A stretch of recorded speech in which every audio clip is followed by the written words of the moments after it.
If you'd like to participate in the discussion or leave us feedback, you can contact us at levelupyourgamingpodcast@gmail.com or find us on Facebook at facebook.com/levelupyourgaming. If you like the content and want to hear more of the show, subscribing will ensure you don't miss an episode. New episodes come out almost every Wednesday. Also, please review, tell a friend about the podcast, or share with your gaming group. Now sit back and enjoy the episode.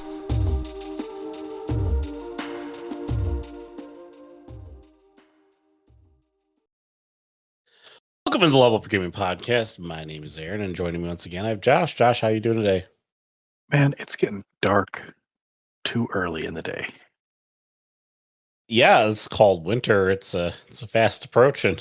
Yeah, I don't like it. I do like the fact that it's getting colder and my allergies are going away and all that fun stuff. And it's always nice to go out for soup and apple picking at home. Wait, the other way around. Yeah, whatever. To warm myself by the fire.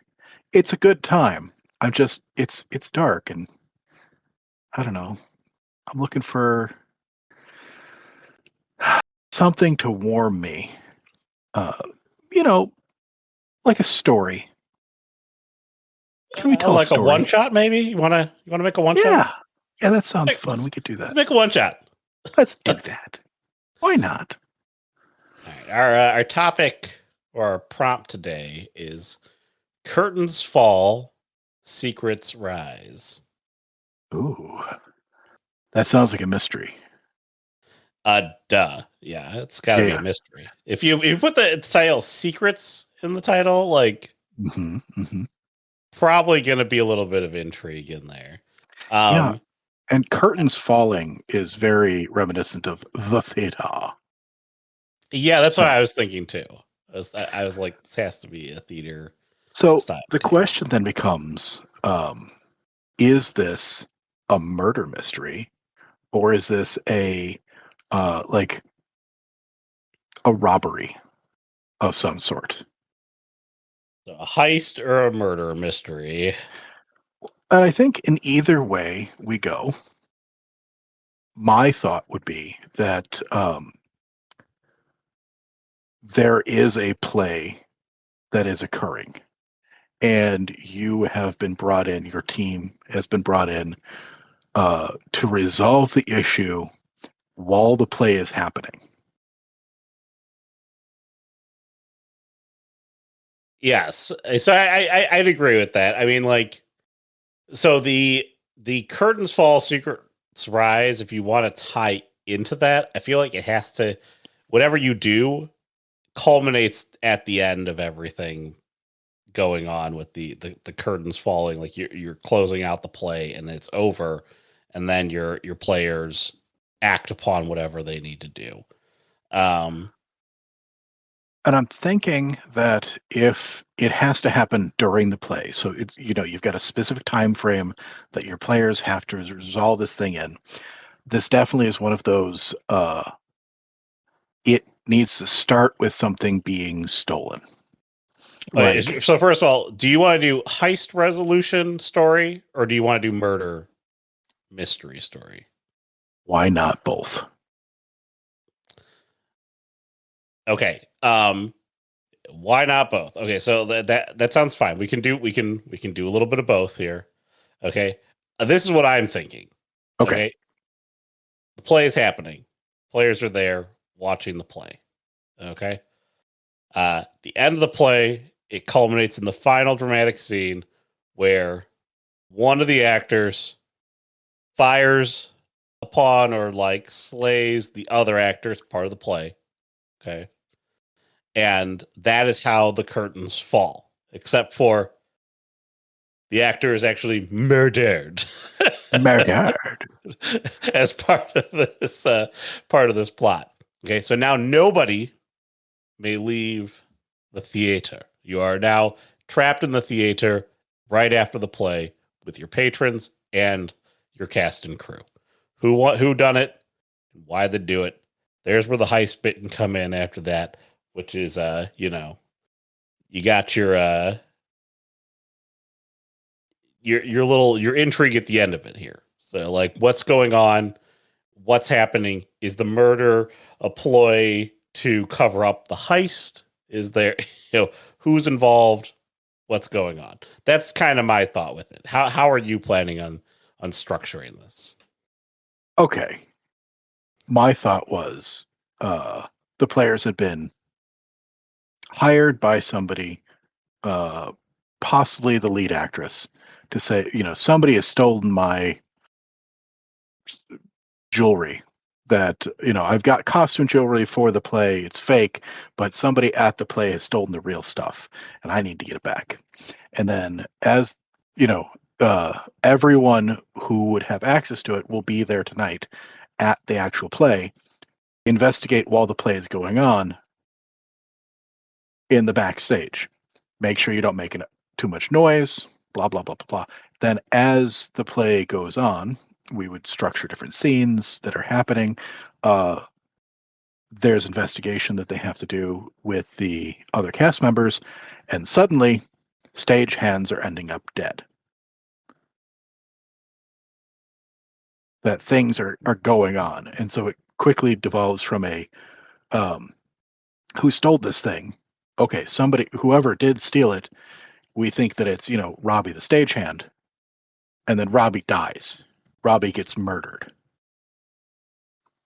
And sometimes you'll have clues on the stage during a scene where the players then have to sneak onto the play, sneak onto the scene, do some sort of performance to get the clue and get off of it without being noticed. But you can have. I like that aspect of it better. Like somewhere in the middle of the play, somebody turns up dead. Yeah, and now you that was part of the play, or you thought it was part of the play. Yeah, I think that gives us. I like the idea of the investigation having to occur during this play. So you've got, say 2 or 3 hours. The longest play ever. It's a 5-act play. It's a marathon. You could have an opening, then you've got an intermission, and then the end. Ooh, actually, that's great because the intermission is a hilarious part where wacky stuff can happen. Because that's your mid turn, right? That's when the stagehand is found dead. I'd almost say that you find the stagehand dead early, because if you're going to limit the players to a 2-hour-ish window, okay, which is kind of the perfect one shot here. After the first 2 scenes, somebody's supposed to die in the play, and somebody ends up actually dead. Yeah, as part of the play. Very much so. I think that's a an early scene where there is a death in the play, and the prop is not a prop, and the stagehand that's supposed to do the thing, get the guy off the stage, gets murdered right there. I think then you use intermission to commit a second murder, okay, which makes things even more real and surreal. So what you're trying to do is you're trying to you have the wackiness still going on there. You can't let anybody leave, because obviously you're in intermission and you're investigating a murder, and then another murder happens at intermission. So okay.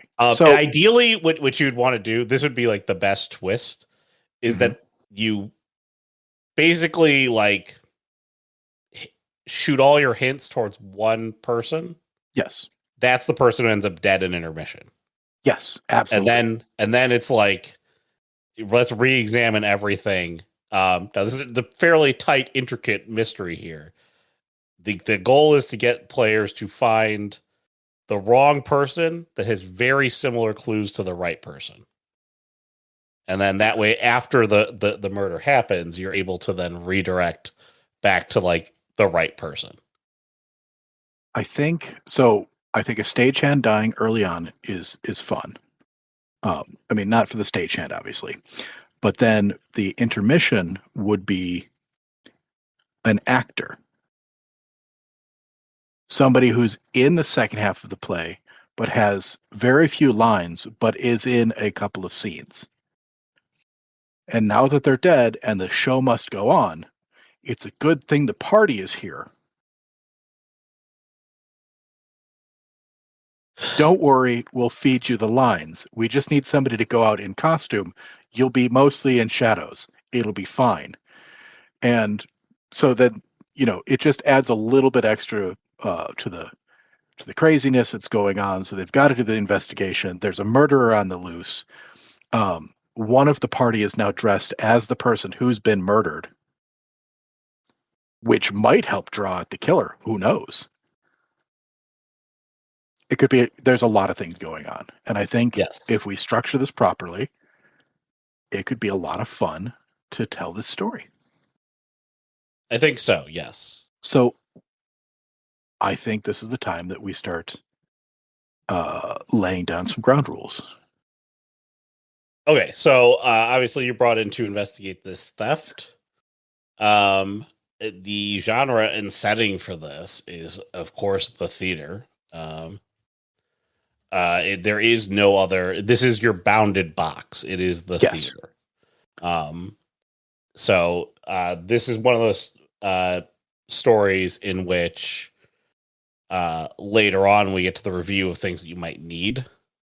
A map of the building is actually probably one of the more important pieces you can have because you have such a bounded box to what you're working with. But we'll talk about that later. You don't need it, but that's definitely a nice to have sort of thing. So the introduction would be Mr. Fuzzybottom, because that's the man who is hiring. Is hiring you. Okay, is Mr. Fuzzybottom the he's the one who bought the rights to the play. Oh, okay. So he's the theater patron who is producing the play, or he's the producer. Yes, and he hires you to investigate the theft. To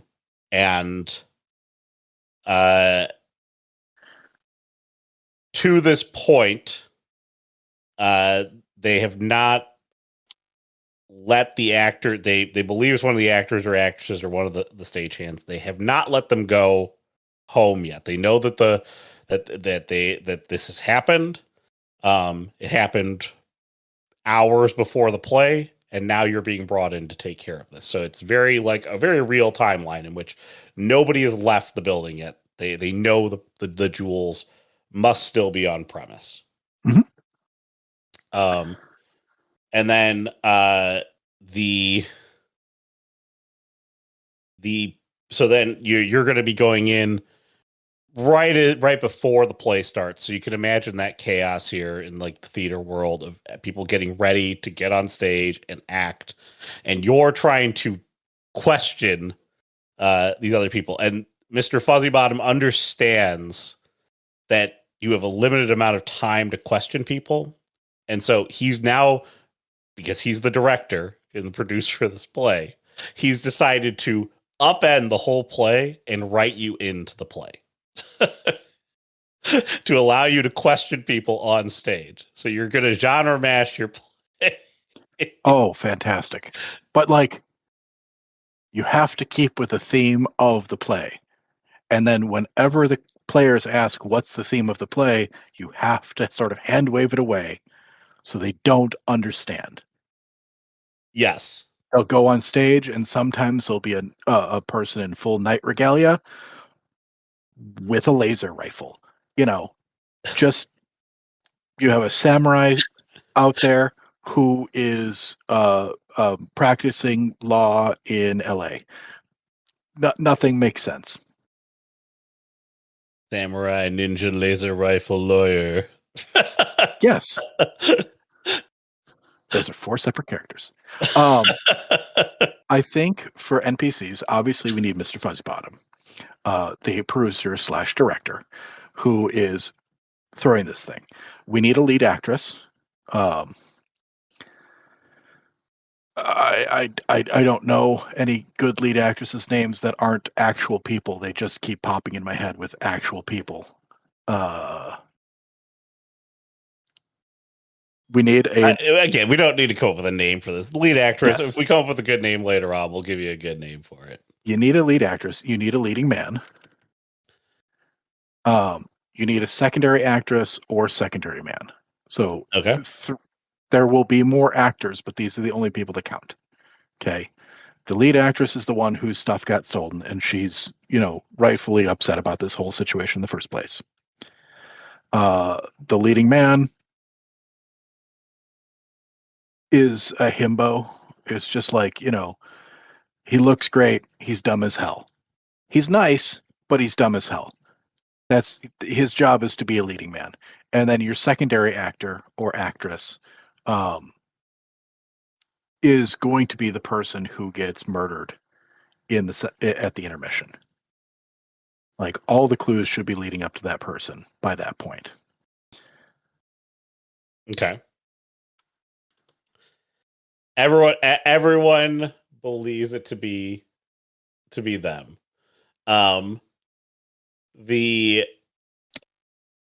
just thinking, like we say, like every scene needs to be different and weird genre mashing. Like it's time for scene 3. Get out there. It's time to do the dance. What?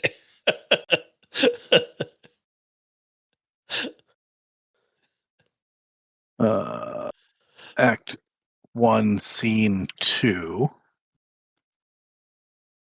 is going to be the death of Stagehand 1. So the puzzle is going to be figuring out how to act best during the scene. Okay, whatever scene that you've been interjected into. And then obviously the underlying mystery about who done it. Mm-hmm. Okay. Because you're limited to time, that's why you're being allowed to interrogate on stage. There will be a lot of performance-y, charisma style roles that will need to be made throughout this. So this is a very social game. And then, let your players be creative with it. This is one of those things where you want to let your players, they've become part of the play. Let them do their best in terms of, improvising through the scenes and stuff. Give them heavy license to do so. They should absolutely be allowed to and their way through this. I think the actual contents of the play are really up to whatever you feel like doing at the time. Take like 6 of your favorite movies, or even, lesser known things, and just like go for it and see what your players come up with as you do that.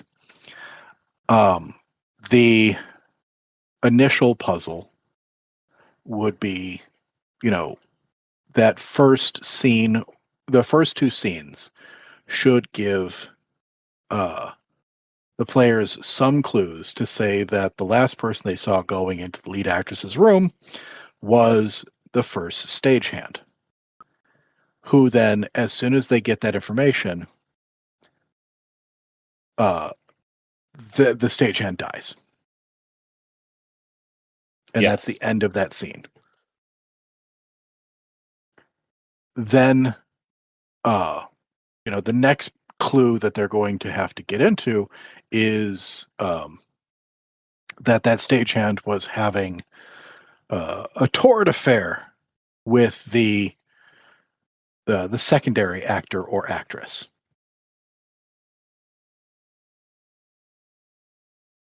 Yes. And, there's no reason for that. It didn't make any sense, blah, blah, blah, whatever it is. And that's where,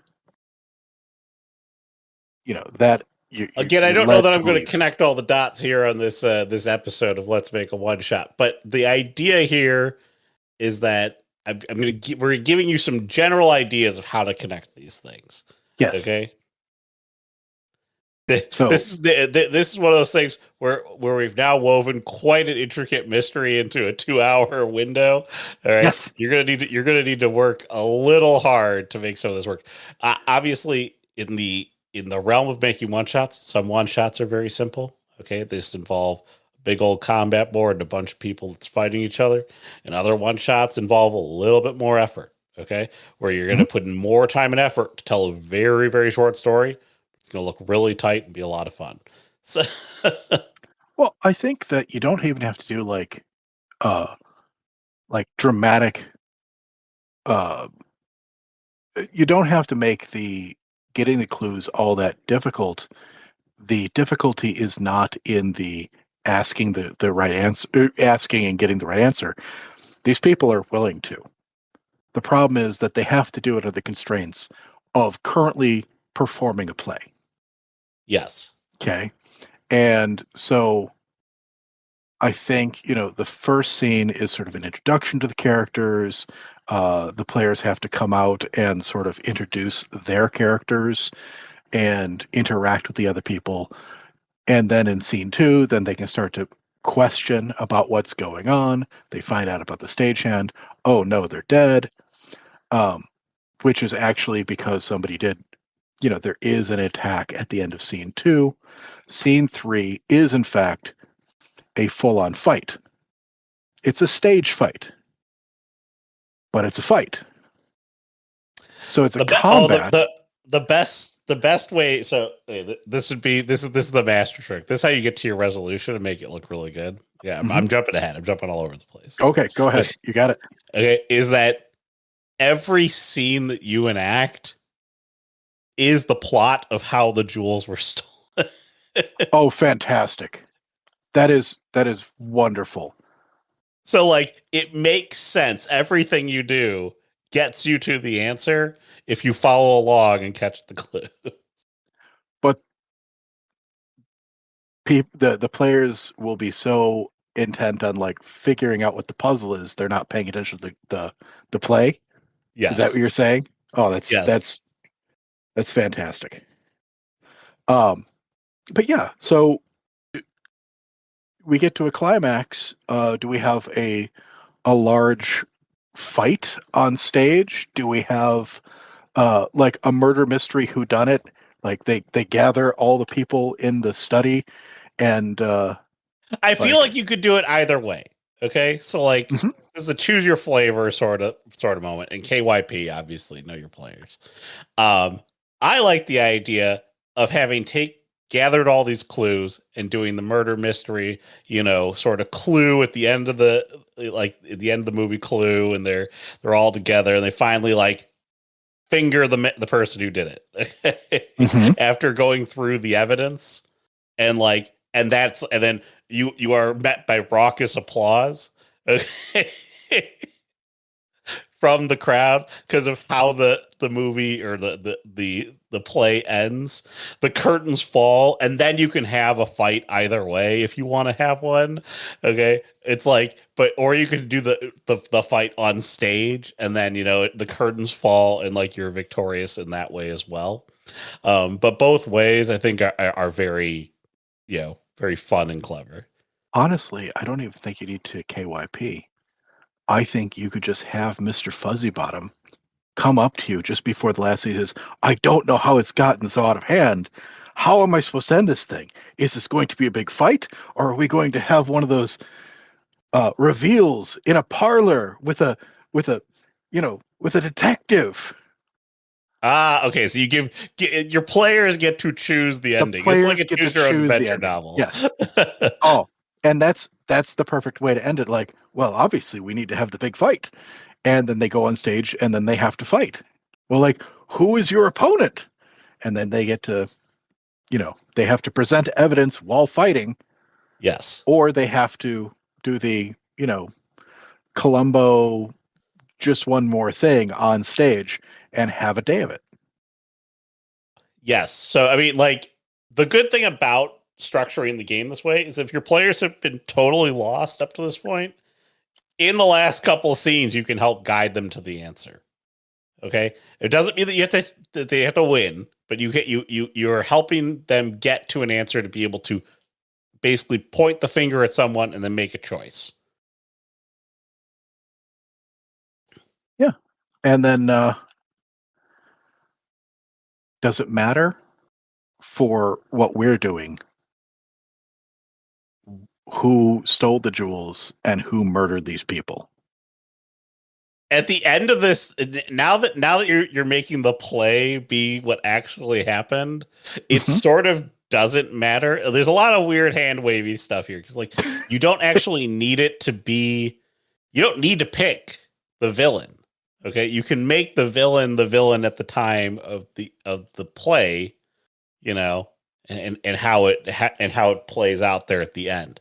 Obviously, you probably want to try and structure everything where the villain is found, or you sort of lead people into the right person to be the villain.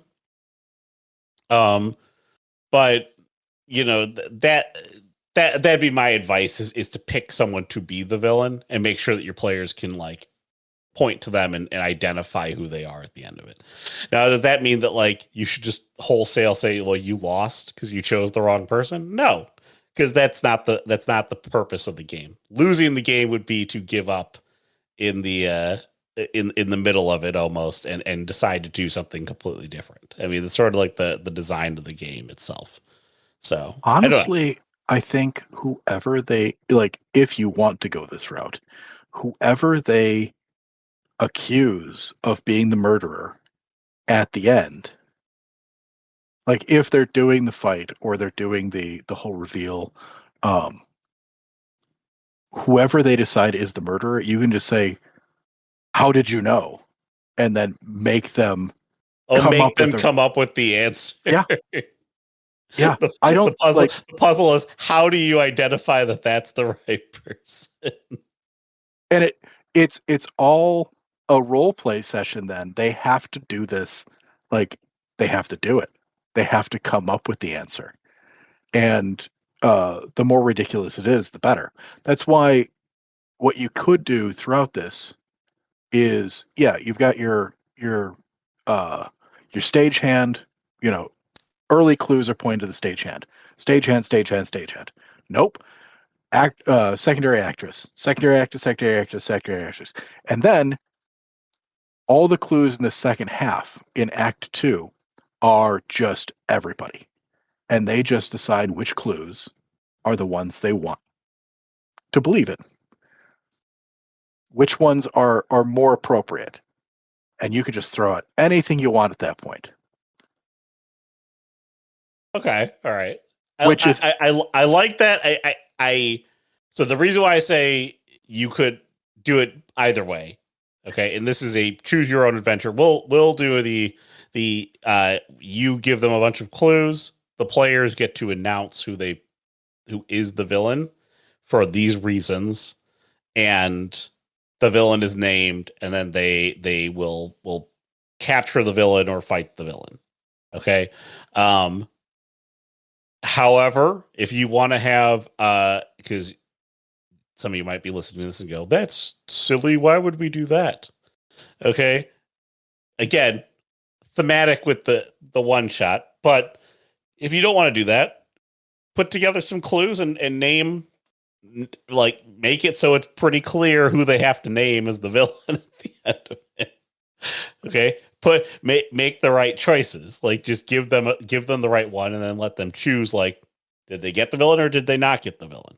Again, a lot of people there are a lot of people who like to have a strong win-loss condition within their stories, and I don't think there's anything wrong with the win-loss condition. In a one shot, I feel like, you know, we're all having fun here. Mm-hmm. and this game's already like kind of wacky, a little eccentric and fun. So why not have it be more open-ended as to how you get to the right murderer? Okay, versus a linear thought of like it has to be this person. If they don't get this person, they lose, and you know that. Yeah, and if you go with the route where whatever clues, and whoever the named is the right person, and they just have to sort of explain themselves, on stage in front of a crowd in character. They have to play a dude playing a dude who's pretending to be another dude. But you have that person, they confess, it's a whole thing. You can have that sort of conclusion afterwards. It's like the constable, the chief of police shows up to take away the murderer, and he thanks you for a good job. He says, but I watched the confession. I watched the end of the play. Those were terrible clues. How did you ever get there? It's a good thing we got a confession. We would never have gotten a conviction on what you found. Just roast your players if you want. Have fun with it. Thank God they confessed, because that's the worst investigating I've ever seen done in my life. Also, you guys are not actors. Stick to your real jobs. Have fun with it. But yes, we need to have. You need to have fun with it. That's the whole point of this, is just to have a good time. And I think if you go into this with your players understanding this is going to be you on stage playing a character, you do not know your lines. You have to investigate a murder. You have to investigate a theft. Now you have to investigate a murder. Now you have to investigate 2 murders. It's a thing. I feel like we haven't done this for any of our other ones here. I like the idea of having a bunch of these like one shots in your back pocket, being ready to tell a bunch of different one shots, and then sort of letting your players sort of choose their own adventure. So maybe you need to have like a little your elevator pitch, like a group of investigators end up being part of a play while trying to investigate a murder. Will you find out who done it? On opening night. Yeah, it could be a lot of fun. Like I think that I would definitely play this, and I would love to see what happens. Yes. So in review, do we need maps? And I would say for this one, I would strongly advise making the theater map. Okay, you don't need it, but and actually the way that we structured the game is probably even less important to have the theater map. But if you're going to put like harder clues in there, more rigid clues, having a theater map is helpful. What would be really fun if you're doing this like online, if you're doing like a virtual tabletop, you could do like 5 or 6 different stage scenes. It's just a square. This is the stage. That's the audience. This is the backs, right? And then you just fill it with random props. Oh, you could do that. You could put in like a massive dungeon. Like, just how'd this end up on stage? Like, it's just super confusing. And so the players come on, and now they see, oh, there's a well in the middle of the stage, and it's surrounded by flowers, and we were just on a spaceship, so I don't know what this is. Or you just like, you show up in a spaceship, the next scene. Just to give the players something to play off of so they can see, and you describe it. You can go in and be like, you step onto the stage, and what you see there is so on and so forth. But then they can also move around. They can, have a little bit of fun with it. But we don't need like too many maps. No. This is a maps light, but like the things that you want to emphasize on. This is one of those things where the maps aren't so daunting that making maps is nice. Yeah, this sort of thing. Do we need any stats for NPCs? No, you do not need any stats for NPCs. This would be a good game where I'd recommend the mirror rule, which is that they just kind of mirror your players in a lot of ways. Yes. Or go with very generic stat lines across the board, and let the players. I mean, just make it level appropriate to whatever they're at the current time. Mm-hmm. I think the actors should have advantages on all charisma rolls. Oh no, you don't have to have all the actors have advantages in all charisma roles. Some of them could be bad actors. They could be bad actors, but I think it's funnier if Perhaps the they're actors all are bad actors. 'Cause significantly they're not better than the acting well. players. They just have to be significantly better than the players just to make the players look bad, and then then the actors have to make up for the players acting bad in scenes. So it gives you fun to play off of. But that's a choice you can make. Yes. Um, And then handouts. Handouts. I mean, if you really want to, you could do like a flyer for the play. If you were going to be super like intricate in this, okay, so this is you decided to really go heavy on prep for this. Mhm. You've already made maps, put together a playbill, and list out the scenes. Okay. And the list of the scenes, because scenes have names, okay, will be the story. Like, And then you just go with it. Yeah. but you've handed that to the players, like giving your players like the open answer right at the start is not a bad thing. And a lot of times your players will overlook like the obvious thing in favor because it's not of the only thing in the playbill either. You've got the actress, the actor's name, like you could even put like a little picture, a little blurb where they're from, blah blah blah blah blah. Just putting like together a playbill would be very interesting for it, because you can, it's always like very interested in, like so enthusiastic about joining the troop once again, and da da da da, and then they could have little like clues about who that person is, and like, oh this yeah, person totally did it, like it's got to be this person. but you don't give them a lot of time to investigate the playbill. You hand it to them and like, okay, you're on stage in 5. Yes. I think that's really fun. Again,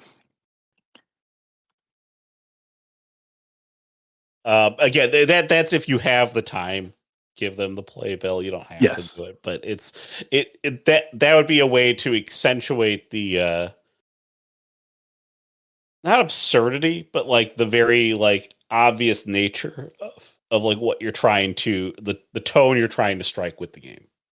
I think if you create a playbill or you don't, I think that being handed the players get handed a single playbill before they get thrust on stage, so that they always have that as part of their inventory and they can ask about it as it goes on. Yes. Yes. Know it would most likely be in there, even if you don't hand them a playbill. Yes.